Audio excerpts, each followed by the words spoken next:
He had a workshop filled with $150,000 worth of professional woodworking tools and custom machinery. The city demolished it without warning. Wrong address. Everything crushed in the rubble. I've been a master woodworker for 30 years.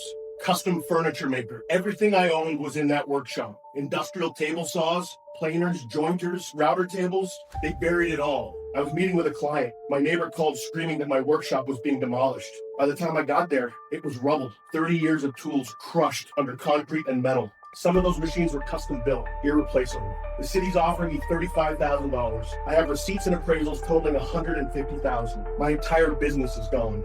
Your Honor, the demolition order was for 1634 Industrial Way. Mr. Kowalski's workshop is at 1643 Industrial Way. The contractor transposed the numbers. It was an unfortunate error. Property owners are responsible for removing contents before scheduled demolitions. We're not liable for items left inside structures. Mr. Walsh, you demolished the wrong building and destroyed $150,000 worth of tools and equipment. And you're calling it unfortunate? It was a contractor error, Your Honor. A contractor error? Your contractor couldn't read an address correctly and destroyed a man's entire business. This wasn't his scheduled demolition. He had no warning. You keep saying property owners should remove contents before demolition. He didn't have a demolition schedule. You destroyed the wrong building while he was at a client meeting. Those weren't just tools.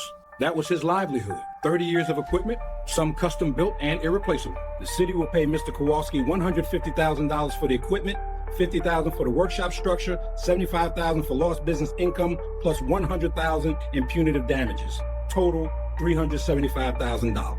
Maybe next time your contractor will verify the address before demolishing someone's entire career.